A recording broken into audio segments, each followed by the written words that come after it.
So now it's time for mega star Chiranjeevi Gari speech. అందరికీ నమస్కారం.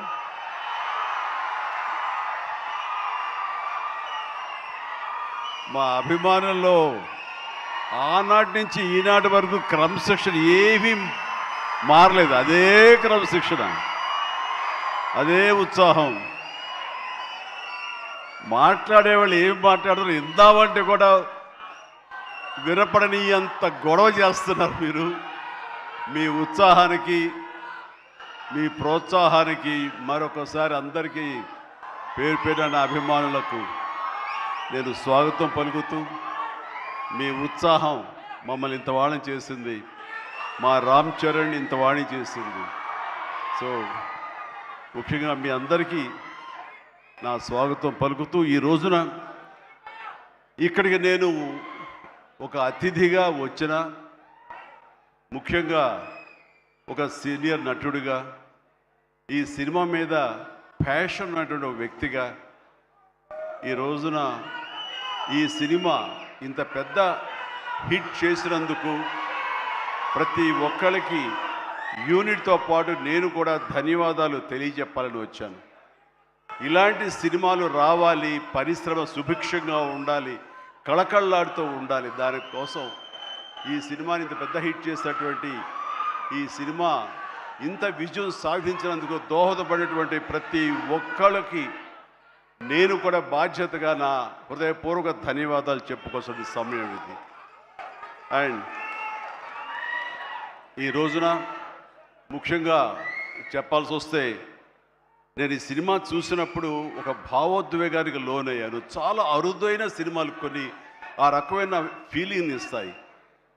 ఆ సినిమాలో నేను ఒక క్యారెక్టర్ని, ఒక ట్రైబల్స్ యొక్క జీవన విధానాన్ని, వాళ్ళ ఆవేదనని, వాళ్ళ బాధని, వాళ్ళ పోరాటాన్ని ఇన్ని చూడగలిగానే తప్ప ఇదో సినిమా బాగా చేశారు, బాగా యాక్ట్ చేశారు, అద్భుతంగా చిత్రీకరించారు, డైరెక్టరు ప్రొడ్యూసర్ బాగా రిచ్గా చేశాడు అన్న భావం పోయింది. కేవలం ఒక ట్రాన్స్లోకి వెళ్ళినటువంటి భావం కలిగింది. ఎన్నో చోట్ల నేను కూడా క్యారెక్టర్తో పాటు క్యారియర్ అయిపోయి ఒక ఉద్వేగానికి లోనయ్యాను. వాళ్ళతో క్యారెక్టర్తో పాటు నేను ఆ బాధను అనుభవించాను. వాళ్ళ పోరాటంలో నేను ఒకనయ్యి ఈ సినిమాలో ట్రావెల్ చేశాను చూస్తున్నంతసేపు. అంటే ఇంత పవర్ఫుల్ సబ్జెక్ట్, ఇంత ఎమోషనల్ సబ్జెక్ట్, ఇంత మోటివేషనల్ సబ్జెక్ట్, ఇంత ఇంటెన్సిటీ ఉన్న సబ్జెక్ట్ని ఎన్నుకొని దాన్ని చరణ్కి తను న్యాయం చేస్తాడని నమ్మినటువంటి వ్యక్తిగా, డైరెక్టర్గా మొట్టమొదటిగా నేను బుచ్చిబాబుని మనస్ఫూర్తిగా సభాముఖంగా నేను నా హృదయపూర్వక అభినందనలు తెలియజేస్తున్నాను. ముఖ్యంగా గాడ్ బ్లెస్. తను విలేజ్లో పెరిగిన వ్యక్తి, విలేజ్లో వాళ్ళ మనస్తత్వాలు తెలిసిన మనిషి. అందుకని ఈ కథ ఒక మట్టి కథ, మట్టి మనుషుల కథ. వాళ్ళ యొక్క ఎమోషన్, భావోద్వేగాలని తను పూర్తిగా నమ్మి అవపోసన పట్టిన వాడు కాబట్టి దాన్ని ఇంత అత్యద్భుతంగా ఈ తెర మీదకి ఎక్కించగలిగాడు, మనల్ని ఇన్వాల్వ్ చేయగలిగాడు. అందులో నాలాంటి వాడు సైతం సినిమాని డిసెక్ట్ చేస్తూ చూస్తుంటారే ఆ భావం పోయింది. సినిమాలు ఇన్వాల్వ్ అయిపోయాను అనమాట. దానికి ప్రధానంగా దీన్ని ఆ ట్రావెల్ చేయడానికి దోహదపడడానికి ఒక గట్స్ కావాలి, ఒక కన్విక్షన్ కావాలి. దానికోసం మన అన్ని రకాలుగా ఈ సినిమాకి న్యాయం చేస్తుంటే కథకుడుగా అవని, డైరెక్టర్గా కానీ బుచ్చిబాబు 100% న్యాయం చేశాడు. అండ్ ఇలాంటి బుచ్చిబాబు లాంటి శిష్యుల్ని చేరదీసి వాళ్ళలో ఉండేటటువంటి టాలెంట్ని సానబట్టి ఈ సానా బుచ్చిబాబుని మన అందరికీ గిఫ్ట్గా వదిలిన మా సుకుమార్ మాస్టర్ గారిని మనస్ఫూర్తిగా నేను అభినందించకుండా ఉండలేకపోతున్నాను.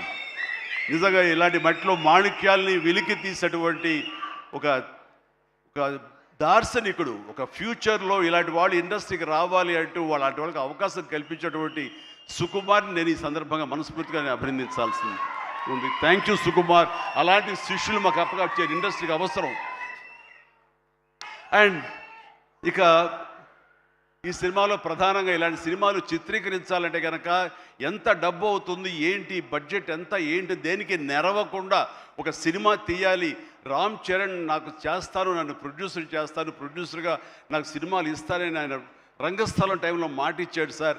దాన్ని నిలబెట్టుకుంటూ మళ్ళీ నాకు ఈ అవకాశం కల్పించాడు. కాబట్టి రామ్ చరణ్ గారు నా మీద పెట్టుకున్న నమ్మకానికి నేను దీన్ని ఎంతైనా సరే డైరెక్టర్ యొక్క విజన్ మేరకు దీన్ని నేను ప్రజల ప్రేక్షకుల యొక్క దీన్ని మనల్ని పొందేందుకుగా నేను సర్వశక్తులు వడ్డీ నేను మొత్తం ధారపోసి సినిమాను అత్యద్భుతంగా తీస్తానని ఆ గట్స్ ఉన్నటువంటి నిర్మాత సతీష్ కిల్లారు, ఆయనకి మనస్ఫూర్తిగా నేను అభినందించాలి. ఎందుకంటే దీంట్లో ఎన్నో కష్టాలు వస్తాయి, ఎన్నో బాధలు వస్తాయి. ఫైనాన్షియల్గా వయబుల్ అవ్వచ్చు, కాకపోవచ్చు, డబ్బులు మిగలచ్చు, మిగలకపోవచ్చు, లాభాలు రావచ్చు, రాకపోవచ్చు, ఏమి కాదు. ఒక అత్యద్భుతమైన కథ.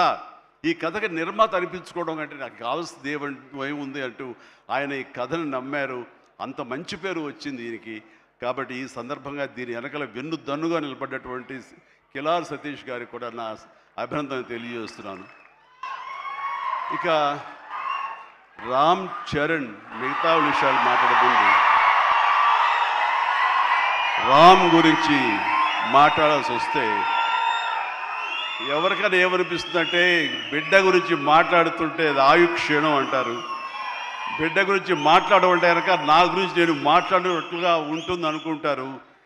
అవన్నీ పక్కన పెడితే ఒక తోటి నటుడుగా ఈ ఇండస్ట్రీలో ఒక సీనియర్ యాక్టర్గా ఇలాంటి ఇంటెన్సిటీ, ఇలాంటి ఇన్వాల్వ్మెంట్ తోటి, ఇంత హై యాక్షన్ తోటి, డ్యాన్సులతోటి, ఎమోషనల్ సీన్స్ తోటి అన్ని రకాలుగా, అంటే ఒక ఆర్టిస్ట్కి ఎన్ని రకాల కోణాలు ఉండాలి, అన్ని కోణాలను పరిపక్వత సాధించి దాన్ని 100% బియాండ్ 100% తెర మీద చూపించేటువంటి చరణ్ నేను మనస్ఫూర్తిగా అభినందిస్తున్నాను. ఒక తండ్రిగా గర్వపడుతున్నాను. రంగస్థలం, మన సుకుమార్ గారి సినిమా రంగస్థలంలో వావ్ ఎంత బాగా చేశాడు, ఎంత అద్భుతంగా చేశాడు అని అనుకున్నాం. కానీ అలాంటి రంగస్థలాలు రావాలంటే మళ్ళీ ఎన్నేళ్ళు పడుతుందో ఏవో తెలియదు. ఎందుకంటే ఇవన్నీ కూడా అప్పుడప్పుడు తారసపడే గొప్ప అవకాశాలు ఒక ఆర్టిస్ట్కి పెర్ఫామ్ చేయాలనుకునే వాళ్ళకి. మిగతా అవన్నీ కమర్షియల్గా వస్తుంటాయి, మనం అందులో రాణిస్తాం, మెప్పిస్తుంటాం, డబ్బులు వస్తుంటాయి, అన్నీ వస్తుంటాయి. కానీ ఆర్టిస్ట్గా చిరస్థాయిగా నిలబడే సినిమాలు కొన్నే ఉంటాయి. అందులో రాజమౌళి సినిమా మగధీర కానివ్వండి, ఆర్ఆర్ సినిమాలు కానివ్వండి, సుకుమార్ రంగస్థలం కానివ్వండి, ఇంత త్వరగా ఒక 3-4 ఇయర్స్ గ్యాప్లో మళ్ళీ ఇలాంటి లాంటి సినిమా వస్తుందని నేను ఊహించలేదు. రియల్లీ ఆ రకంగా చరణ్ చాలా అదృష్టవంతుడు ఈ క్యారెక్టర్ రావటానికి. ఈ క్యారెక్టర్లో నేను చూస్తుంటే కాసేపు చరణ్ సినిమా అని కూర్చోని తప్ప నేను కానీ వాళ్ళ మమ్మీ కానీ థియేటర్లో చరణ్ మాకు కనిపించలా, పెద్దే కనపడుతూ వచ్చాడు, పెద్దే అలరిస్తూ వచ్చాడు.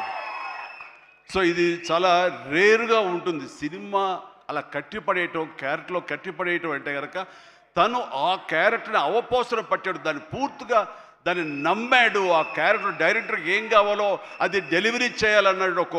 ఒకే ఒక సంకల్పంతో ఉండకపోతే, అంత కఠోరంగా దాన్ని నమ్మి వెళ్ళకపోతే అతను ఖచ్చితంగా ఇందులో ఇంత సక్సెస్ అయ్యేవాడు కాదు.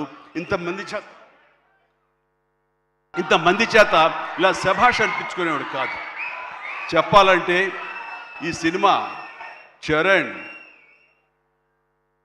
మనల్ని సంతోషపెట్టాడు, మన చేత ఆనందంగా గెంతులు వేయించాడు, మన చేత బాధ పెట్టాడు, ఆ బాధకు మనం లోనయ్యేలా చేశాడు, ఆఖరికి విజయం సాధించాడు. ఇలాగా ఎన్ని రకాలుగా చూసుకున్నా సరే ఈ పెద్ద క్యారెక్టర్లో తను రాణించిన విధానానికి, తను పడ్డ కష్టానికి నేను మనస్ఫూర్తిగా నా అభినందనలు తెలియజేస్తూ మరొక ఎన్నో విషయాలు చెప్పాలి. అందులో మరొక విషయం ఏంటంటే ఆర్టిస్టులు అనేవాళ్ళు వాళ్ళ క్యారెక్టర్లో ఎమోషన్ వాళ్ళు ఓన్ చేసుకుని ఫీల్ అవ్వాలి తప్ప వాళ్ళు ముఖవళికలతోటి, ఫేషియల్ ఎక్స్ప్రెషన్స్ తోటి, ఫేషియల్ మజిల్స్ తోటి రాణించి రక్తి కట్టించాలన్నది పెర్ఫెక్ట్ యాక్షన్ కాదు. చాలామంది గొప్ప యాక్టర్లు ఉంటారు, వాళ్ళందరూ కూడా వాళ్ళు తెర మీద బాధపడుతూ మనల్ని బాధ పెడతారు. కానీ లోపల ఉన్న ఫీల్ని వాళ్ళు ఫీల్ అవుతూ తన మనసు లోపల అంతర్గతంగా ఏమి ఫీల్ అవుతాడో దాని కళ్ళ ద్వారా మాత్రమే చూపిస్తూ మనల్ని కంటదరి పెట్టించే విధంగా చేశాడే, అది పరిపూర్ణమైనటువంటి నటన, పరిపక్వత ఉన్నటువంటి నటన. ఈ రోజున రామ్ చరణ్లో ఆ పరిపూర్ణత పరిపక్వతను నేను 100% నేను సాటిస్ఫై అయ్యే విధంగా చేయగలిగాడు. మీరందరూ కూడా ఆశీస్సులు అందించే విధంగా దాన్ని ఆమోదించే విధంగా ఈ రోజున తెర మీదకి కనిపించిందంటే కనుక అది దాన్ని మనస్ఫూర్తిగా ప్రతి ఒక్కళ్ళం అభినందించాల్సినటువంటి ఇది. ఇక సినిమాని మనసుతోటి ఎలా ఫీల్ అయ్యి చేశాడో అది అలా ఎగ్జిబిట్ అయింది కాబట్టి మన మనసును తాకాడు. అది పక్కన పెడితే ఏ రకంగా బాడీ ట్రాన్స్ఫార్మ్ అయ్యాడు. ఒక్క నిమిషం ఆగండి, మీరు బాధ్యతగా వినండి. నేను చెప్పే విషయాలు మీ అందరూ కూడా మోటివేట్ చేసే విషయాలు, అందుకనే మీరు క్రమశిక్షణతో ఉండండి. Thank you very much. Please ఒక నిమిషం. మీరు ప్రతి వాళ్ళకి ఒక ధ్యేయం ఉండాలి. ఆ ధ్యేయంని మనం ఓన్ చేసుకోవాలి. ఆ గోల్ వైపు వెళ్ళేందుకు ఫిజికల్ కష్టం అయినా సరే ఎలా పడాలంటాలో ఈ రోజున ఒక స్టార్ కొడుకు గోల్డెన్ స్పూన్తో పుట్టాడు. చరణ్కి అవసరం లేదు, డైరెక్టర్ ఏం చెప్పాడు అది మెకానికల్గా చేసి వెళ్ళిపోతే ఇదే సినిమా ఇదే హిట్ అవుతుంది, ఇంతే అవుతుందేమో తెలియదు, కానీ దాన్ని మించి అయ్యింది, బియాండ్ 100% అయింది అంటే కనుక చరణ్ వన్ మ్యాన్ షో అంటున్నాడన్నా. మీరందరి చేత నేషనల్ అవార్డు వస్తుంది, నేషనల్ అవార్డు విన్నింగ్ పెర్ఫార్మెన్స్ అంటున్నారంటే అవార్డు రానివ్వండి రాకపోనివ్వండి అది పెద్ద సమస్య కాదు. ఈ రోజున రంగస్థలాన్ని కూడా రావాలని నాతో సుకుమార్ గారు ఎన్నోసార్లు అన్నారు. ఇది అవార్డు విన్నింగ్ పెర్ఫార్మెన్స్ అని అంత బాగా చేశాడు మన చరణ్ అంటూ. అంటే అవార్డు రావాల్సిన అవసరం లేదు, అవార్డు రావడం ఎన్నో దారులు ఉంటాయి, రావచ్చు రాకపోవచ్చు, బట్ ప్రజల మనుషుల్లో ఎంత అత్యుత్తమ నటన ఇచ్చాడన్నారే దాన్ని మించిన అవార్డు ఇంకోటి ఉండదు అనేది నేను ప్రగాఢంగా నమ్మిన విషయం. కాబట్టి చరణ్ వాళ్ళందరూ ఒక way of expression award winning performance అంటుంటే కనుక థ్యాంక్ యూ సో మచ్ అనుకోవాలి. కానీ ఈ సినిమాలో తన బాడీగా ట్రాన్స్ఫార్మ్ అయ్యింది. నేను ఎవ్రీ డే ఇంట్లో చూసేవాడిని. ఎర్లీ మార్నింగ్ లెగిచి ఎక్సర్సైజ్ చేసి క్రమం తప్పకుండా ఎక్సర్సైజ్ చేసి మళ్ళీ పగలంతా ఇక్కడ యాక్షన్ సీక్వెన్స్లో పాల్గొని అలిసిపోయి ఇంటికి వచ్చి స్నానం చేయకుండా మొహం గడుక్కుని ఒక సూప్ తాగి కొంచెం ఎనర్జీ గెయిన్ అయిన తర్వాత మళ్ళీ 9 to 10 ఈవినింగ్ మళ్ళీ ఎక్సర్సైజ్ చేసేవాడు.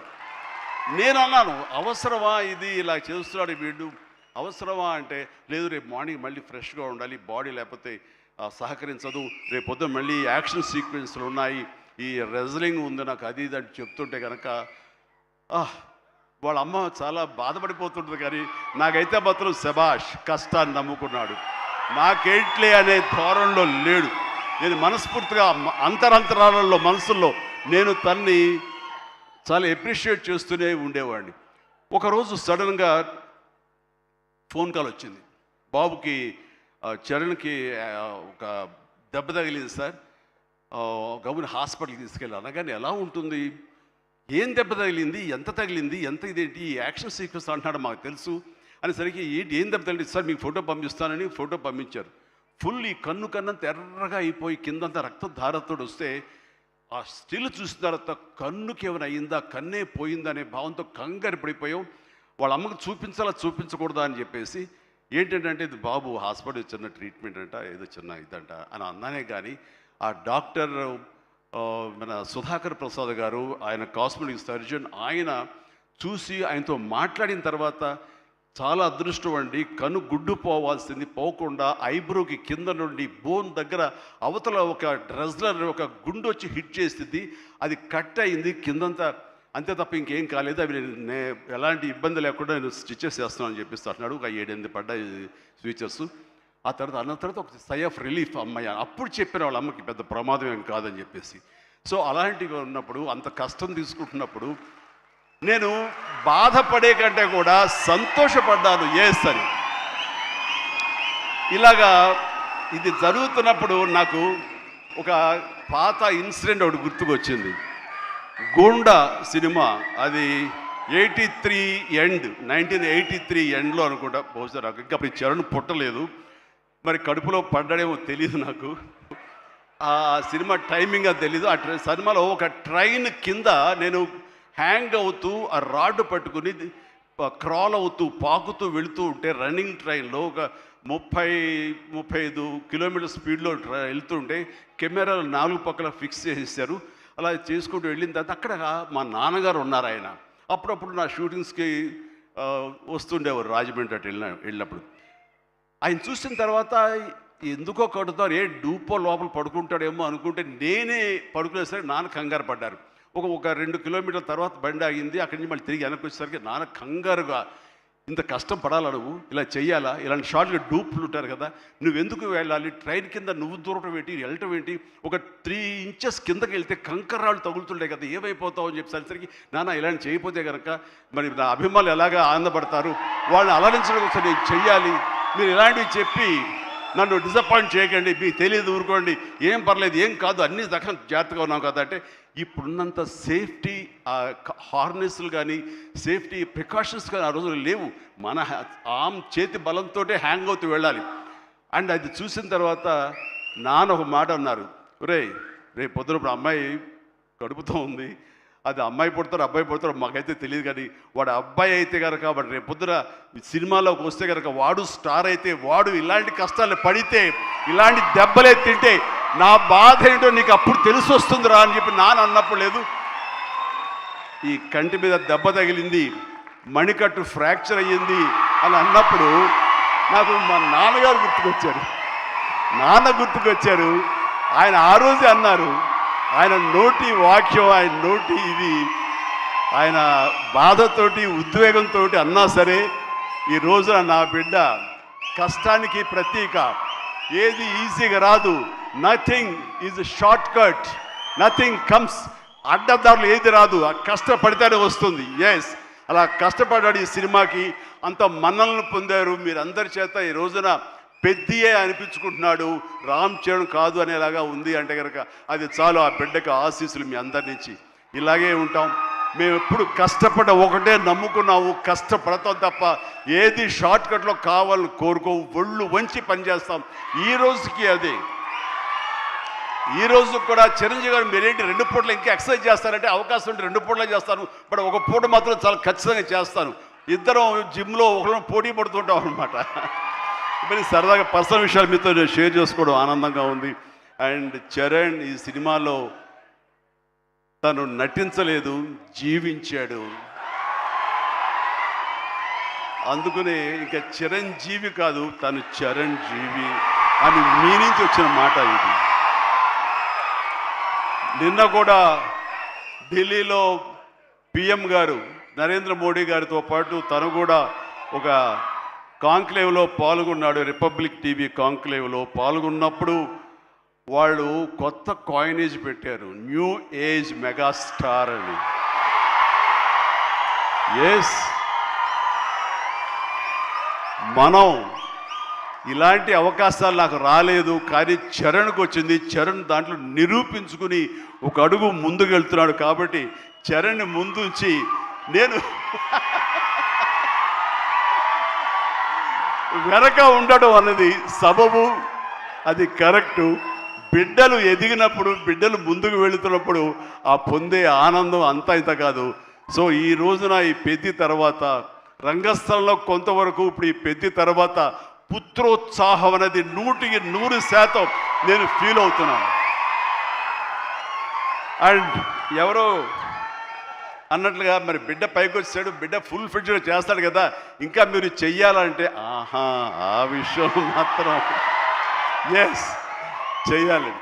నేను అంటాను, ఇప్పుడు పని చేయటం డబ్బు కోసమో లేకపోతే ఇంకోటి కోసమో లేకపోతే ఇంకా మీరు ఆర్టిస్ట్గా పేరు సంపాదించుకోవడం కోసం కాదు. ఇది పని చేయటంలో ఆనందం ఉంది, పని చేయటంలో ఒక ఎనర్జీ ఉంటుంది. సో అది పూర్తిగా జీవితకాలం అనుభవించిన నాకు, 47 సంవత్సరాల పాటు అనుభవించిన నాకు, ఆ పని అంటే ఆ ఉత్సాహం అంతే. జస్ట్ 24 అవర్స్ బ్యాక్ మొన్న ఉదయం 4:30 లేచాను. ఎందుకంటే ఎక్కడో అల్యూమినియం ఫ్యాక్టరీలో నేను 8 o'clock షార్ట్లో ఉండాలి అంటే 4:30 లెగిస్తేనే కానీ నేను వెళ్ళలేను. 4:30 లేచాను, ఒక 1 hour ఎక్సర్సైజ్ చేస్తాను, మేకప్ అండ్ వెళ్ళిన తర్వాత ఏం ఓపిక అండి మీకు అట్లాగా, ఇంకా ఎన్నాళ్ళు పని చేస్తాను మా ఆవిడ అంటుంటే, సరే చాలు వెళ్ళమ్మా ఇలా చెప్పిన డిసప్పాయింట్ చేయకుండా నేను చేయాలి, చేయట్లో ఉత్సాహం అని చెప్పి. సో పని అనేది మాకందరికీ జీవన ఇది మనకి, అది ప్రతి ఒక్కరికి కావాలి, అది లైఫ్ లైన్ మనకి. సో పని చేసే విధంగా ఉండాలి. సోంబేరితనం కానీ, చూద్దాంలని పోస్ట్పోన్మెంట్లు కానీ, ప్రొకాస్టినేషన్స్ కానీ, ఇవన్నీ కూడా మా దగ్గరికి, మా ఇంట్లోకి రావు, మా గుమ్మంలోకి రావు, మా యొక్క కాంపౌండ్లోకి రావు. అందుకనే అదే కష్టాన్ని తను నమ్ముకున్నాడు, అదే కష్టాన్ని నేను నమ్ముకున్నాను. మా కష్టానికి ప్రతిఫలంగా మమ్మల్ని ఎక్కడో మీ గుండెలు ఎక్కడో పెట్టారు. అంత మంచి స్థానం మాకు ఇచ్చినందుకు చరణ్ తరపున, నేను మా కుటుంబం తరపున మీ అందరికీ మనస్ఫూర్తిగా, ప్రజానీకానికి, ప్రేక్షక లోకానికి, ఎవరైతే ఈ సినిమాని ఆదరించారో, చిన్న బిడ్డల దగ్గర నుంచి, టీవీల ముందు డ్యాన్స్ వచ్చే బిడ్డల దగ్గర నుంచి, థియేటర్లో కన్నీళ్ళు పెట్టుకుని ఎమోషనల్ అయినటువంటి యువత వరకు, అమ్మాయిలు కానీ, అబ్బాయిలు కానీ, పెద్దవాళ్ళు కానీ, వీళ్ళందరూ చూసి ఆనందిస్తుంటే నేను కూడా వావ్ చాలు ఈ జన్మ కన్నా ఫీలింగ్ నాకు ఇచ్చాడు. Thank you Charan, love you రా, లవ్ యూ మై గాడ్. ఇక ఈ సినిమాలో ప్రత్యేకంగా చెప్పాల్సింది నెక్స్ట్ జగపతి బాబు గారు. జగపతి బాబు గారు ఆంగికం, ఆహార్యం టోటల్గా మారిపోయింది. అసలు జగపతి బాబు అనే ఆ వాయిస్ వినేంతవరకు నాకు తెలియదు.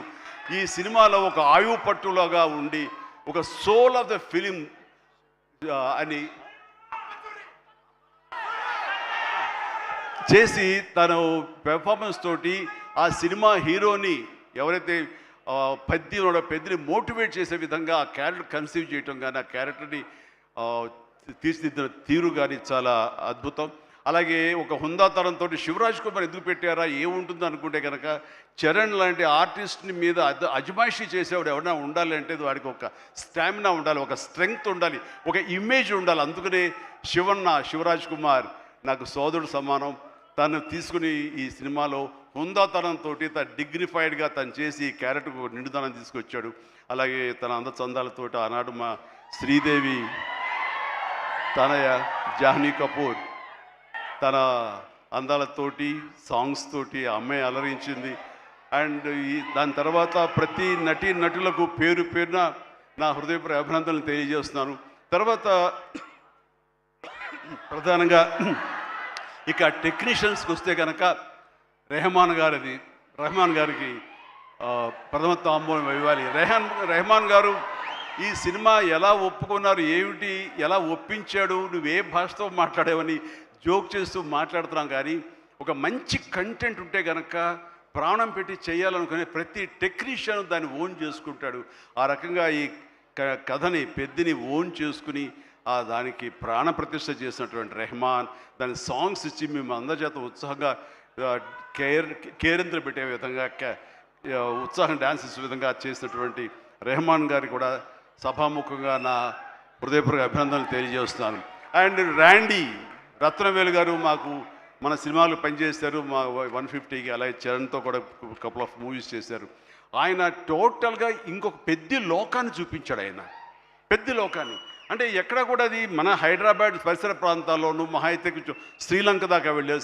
శ్రీలంకలో ఎక్కడ చేశారు. కానీ అది టోటల్గా గతంలో ఎప్పుడు చూడని విజువల్స్, ఆ రకంగా విజువల్ వండర్ క్రియేట్ చేసిన రత్నవేలును కూడా మనస్ఫూర్తిగా నేను అభినందిస్తాను. అలాగే ఆర్ట్ డైరెక్టర్స్ కానివ్వండి, ప్రొడక్షన్ మన నూలి ఎడిటర్ నవీన్ నూలి గారు కానీ, ఇలా ప్రతి ఒక్కరు కూడా పూర్తిగా ఇన్వాల్వ్ అయ్యి వాళ్ళ శాఖలను న్యాయం చేస్తూ టోటల్గా కాంప్రహెన్సివ్గా ఈ సినిమాకి మరో లెవెల్కి వెళ్ళడానికి దోహదపడ్డారు. వీళ్ళందరికీ కూడా మనస్ఫూర్తిగా అభినందిస్తూ, సతీష్ గారు ఇలాంటి సినిమాలు మీరు చేయండి. అండ్ ఈ సినిమాలు డెఫినెట్గా ఆదరిస్తారు ఒక న్యూ వేవ్ థాట్ తోటి. అండ్ బుచ్చి మళ్ళీ ఒకసారి చెప్తున్నాను, ఇలాంటి అవకాశాలు, ఇలాంటి థాట్స్ వస్తే మాత్రం డెఫినెట్గా నువ్వు చేయాలి మీ గురువుగారి ఆశీస్సులతోటి. అండ్ మనస్ఫూర్తిగా అభినందిస్తూ నాకు ఈ అవకాశం ఇచ్చినందుకు thank you so much. Thank you and excellent. Bye everyone, good night and take care. జాగ్రత్తగా వెళ్ళండి. అమ్మా నాన్నలు మీకోసం ఎదురు చూస్తుంటారు. సంతోషంగా ఇంటికి వెళ్ళండి. Bye, good night. Thank you so much mega